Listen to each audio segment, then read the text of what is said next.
బాపు sorry చెప్పేశా. ఇప్పుడు ఆ మనసు చాలా తేలిగ్గా ఉంది. చెప్పు తర్వాత ఏం చేయాలి? రాజలింగాన్ని కూడా ఇలాగే ప్రేమగా దారిలోకి తెచ్చుకోవాలి. బాపు వర్కౌట్ అవుతున్నటావా? అవుతుంది శంకర్, ఈ బాపు ఉన్నాడుగా.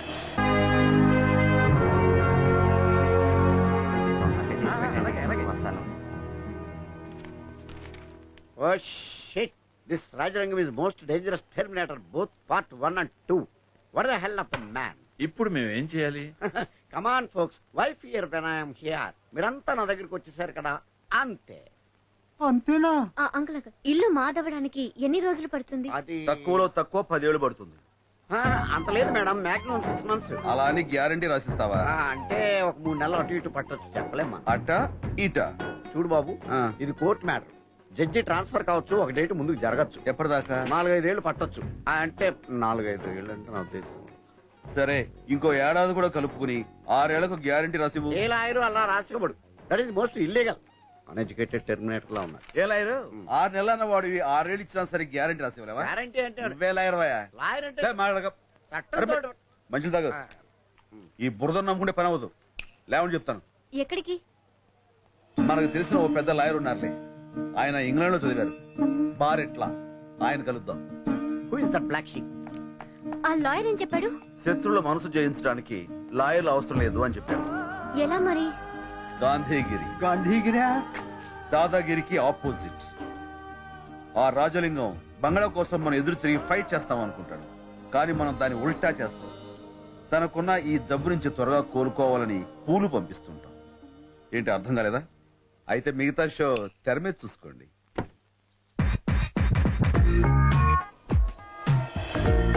కాఫీ. గుడ్ మార్నింగ్ రాజ్, మీ ఫ్రెండ్. Mummy juice. ఏంటమ్మా, కాబోయే మొగుడు నీకు రెడ్ రోజెస్ పంపించాడా ఏంటి? సురేష, ఇంపాసిబుల్. ఏ డాడీ, రోజా పూలు వాళ్ళ ఫ్యామిలీ కండ్లకి అని వాళ్ళ జ్యోతిష్కుడు చెప్పాట. అందుకే అంకుల్ వాళ్ళ ఇంటి నుంచి అన్ని గులాబ్ పూలు తీయించేశారు. వాళ్ళ సెక్రటరీ పేరు రోజా అయితే కోర్టుకెళ్లి పూజ అని మార్పించారు. ఓర్ని పాసుగాల, నేను ఇలాంటి మెంటల్ పనులు చేస్తే నువ్వు భరిస్తావా? ఎవరిష్టం వాళ్ళది. మీరు మాత్రం యాష్ బుష్ అని ఇలా ఇలా పోజులు ఇస్తూ ఫోటో దిగలా. అలాగే ఎవరి నమ్మకాలు వాళ్ళవి. But I still love you Raj, because you're a good man. మరి ఈ పూలు ఎవరు పంపినట్టు? ఈ పూలు నీకోసమే రాజ్. నా కోసమా? Get well soon from Shankar. Shankara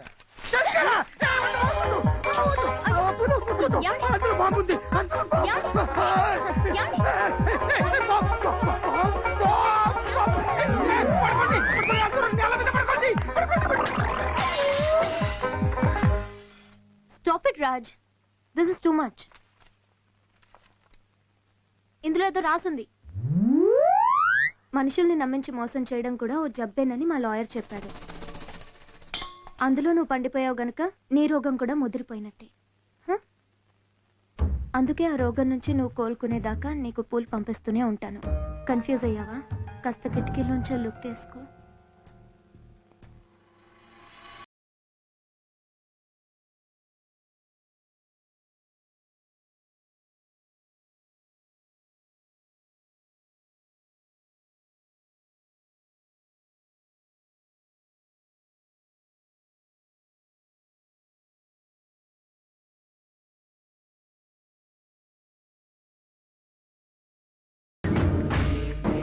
వస్తుండు చెప్పుండ్రి.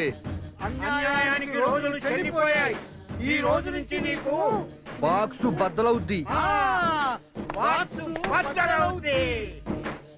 శంకరా, ఏంటి ఈ డ్రామా? దీన్నే సత్యాగ్రహం అంటారు. అర్థం కాలేదా? బంగ్లా కోసం మీతో మేము పోట్లాడాం, ఇలాగే మీ ఇంటి ముందు నిలబడే ఉంటాం. తప్పు మీకు తెలిసొచ్చేదాకా మా సత్యాగ్రహం కొనసాగుతుంది. 24 గంటలు మాలో ఎవరో ఒకరు ఈ రోడ్డు మీద ఇలాగే నిలబడతారు. మోసమనే నీ రోగం త్వరలో నయమవ్వాలని ఆ దేవుణ్ణి ప్రార్థిస్తాం. Get well soon Rajalingam. వెళ్ళి మా ఇంటి తాళాలు తీసుకురా. Hi security. సార్, నువ్వేం చేస్తావు నాకు తెలియదు. వాళ్ళని ఇక్కడ నుంచి లేపే. Okay sir.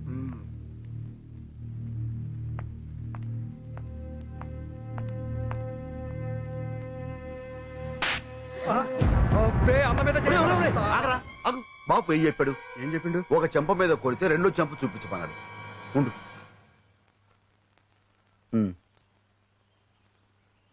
చూసావా, కొట్టడు.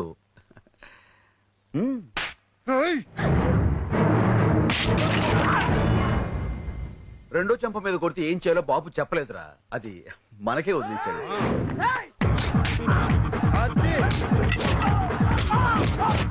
శంకర్, తప్పు చేశావు శంకర్. వాళ్ళు నిన్ను కొట్టినా నువ్వు చేయతకూడదు. అలా చేసినప్పుడే శత్రు మనసులో మార్పు వస్తుంది. ద్వేషం తగ్గి మనమంటే గౌరవం పెరుగుతుంది. వాళ్ళని క్షమించమని అడుగు. లోపలికి పోతుంది. మర్యాదగా తాళాలేవు, లేకపోతే నీకు కూడా ఫీలగతి పడుతుంది. ఏంటలా కొట్టేశావు? సారీ చెప్పు. నువ్వు కొట్టినావు కదనా? తప్పేరా. మనం ఇప్పుడు సారీ చెప్తే మన మీద ద్వేషం తగ్గి గౌరవం పెరుగుతుందని బాబు చెప్పారు. చెప్పు. బాపు ఏందన్నా మన బిజినెస్ దుర్గతి పడి. సారీ అయ్యా. సారీ చెప్పలే. లేబే సారీ చెప్పాలి. లేరా ఏమనుకోవద్దు అన్నా. ఇప్పటి వరకు 126 ఇళ్లు ఖాళీ చేయించినాం, 56 కిడ్నాపులు చేసినాం, కమ్సే కమ్ 126 మంది బొక్కలు ఇరిచినాం. ఎప్పుడు అరెస్ట్ కాలే. ఫస్ట్ టైం సారీ చెప్పినాం, డైరెక్ట్ లాకప్. పబ్లిక్ లో రెప్యుటేషన్ మొత్తం పోయిందన్నా. ఎరా, మర్డర్ చేసి లోపలికి వస్తే రెప్యుటేషన్ పెరుగుద్దా? తక్కువలో తక్కువ కిడ్నాపింగ్ కేసులోనన్నా మనం లోపలికి వస్తే కొంచెం లెవెల్ ఉండేదన్నా. రాయ్, బాపు ఉప్పు తయారు చేశాడనే చిన్న కారణంతో జైల్లో పెట్టారు తెలుసా? అట్లయితే బాపు రెప్యుటేషన్ మొత్తం దుర్గతి పట్టుంటది కదా. ఆయన ఎన్నిసార్లు జైల్లోకి వచ్చాడో అంతకంత గౌరవం పెరిగిందిరా. ఎందుకంటే బాపు ఆల్వేస్ కరెక్ట్. అట్లయితే మనం కూడా మంచి మంచి పనులు చేసి 10-20 సార్లు లోపలికి వచ్చేద్దామన్నా. అలా చేస్తే మనం పోయిన తర్వాత మన విగ్రహాలు కూడా అసెంబ్లీ ముందు పెడతారా. నోట్ల మీద మన బొమ్మలు కూడా వేస్తారు. అన్ని రోడ్లకి అన్న పేరే ఉంటది. స్కూల్ పుస్తకాల్లో మన ఫ్రెండ్షిప్ గురించి పాఠాలుంటాయి.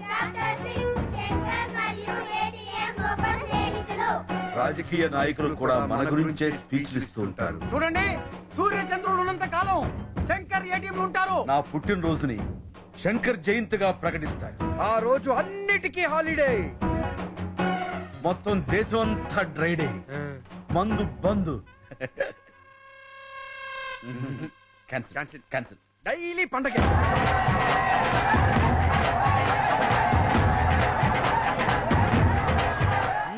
నడవండి. చల్రే. అరే మళ్ళా వస్తాం. Thank you. మీరు థ్యాంక్స్ చెప్పడం ఏంటి శంకర్? మా కోసం మీరు జైలుకి వెళ్ళినందుకు మేమే మీకు థ్యాంక్స్ చెప్పాలి. ఎమోషనల్ టచింగ్ సీన్ రా బాబు. ఎలా ఉంది జైలు? ఒక రాత్రి సరిపోద్దా? హోల్ లైఫ్ లోపల తోయించమంటావా? అన్నా, ఫుల్ లైఫ్ జైల్లో ఉంటే అన్ని సిటీలకి మన పేరు పెడతారన్నా. విజయవాడ, గుడివాడ, శంకర్వాడ, హైదరాబాద్, నిజామాబాద్, ఏటీఎం బాద్, Jubilee Hills, Banjara Hills, Shankar Hills. Chanchalguda jail, Cherlapally jail permanent గా ఉంటే శంకర్ జైల్ ఉంటారా? నాతో పెట్టుకోకు. నా దగ్గర పోలీస్ పవర్ ఉంది, మ్యాన్ పవర్ ఉంది, మనీ పవర్ ఉంది. నీ దగ్గర ఏముంది? నా దగ్గర గాంధీ పవర్ ఉంది. ఇక రేడియోలో చూసుకో నా Vasco da Gama. Good morning Hyderabad and welcome to our new show Bapu's magic. 100 సంవత్సరాల క్రితం మన దేశానికి ఓ మాస్ హీరో వచ్చాడు. ఆయనే మోహన్ దాస్ కరమ్చంద్ గాంధీ. నిజాయితీగా ఎలా ఉండాలో ఆయన మన అందరికీ నేర్పాడు. అయితే ఇప్పుడు నిజం చెప్పాలంటే అదంతా మనం మర్చిపోయాం. ఇప్పుడు బాపూజీ మనతో పాటు ఈ స్టూడియోలో ఉన్నారనుకోండి. మీ లైఫ్ లో మీకే ప్రాబ్లం ఉన్నా చెప్పుకోండి.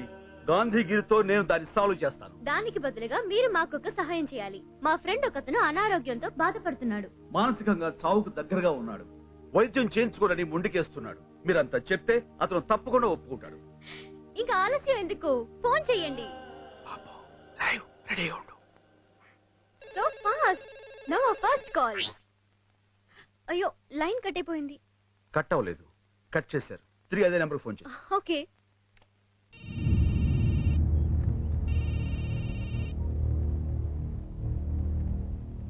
ఫోన్ ఎందుకు కట్ చేసావు?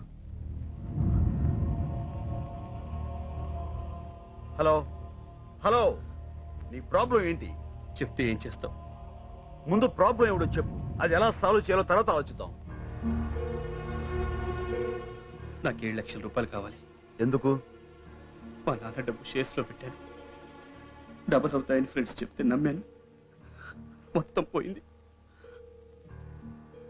అది మా నాన్న ఇల్లు కొందామని దాచుకున్న డబ్బు. ఇప్పుడు నేను ఆయనకి ఆ డబ్బు ఎలా తిరిగి ఇవ్వాలి? చాలా సులభం. ఖర్చు తగ్గించు, కష్టపడి పని చేయి, రూపాయి కూడబెట్టి తిరిగిచ్చేయి. సింపుల్. ఎలా?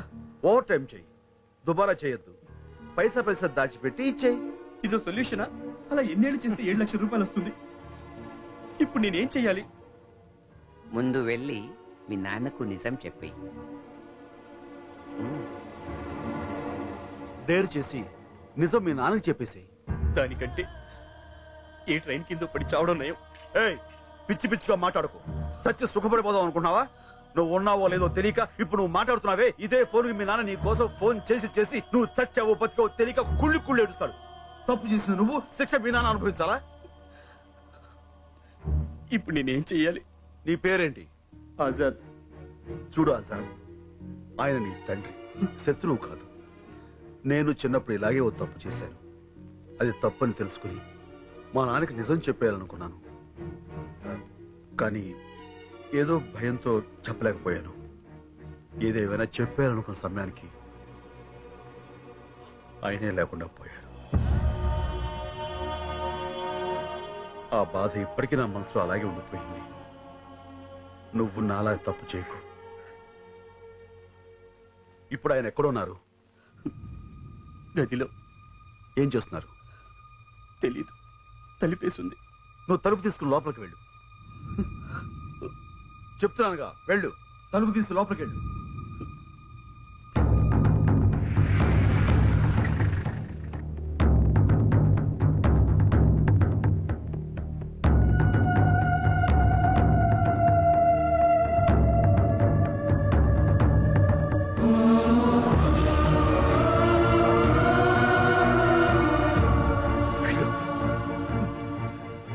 భయపడకు ఆజాద్, వెళ్ళు.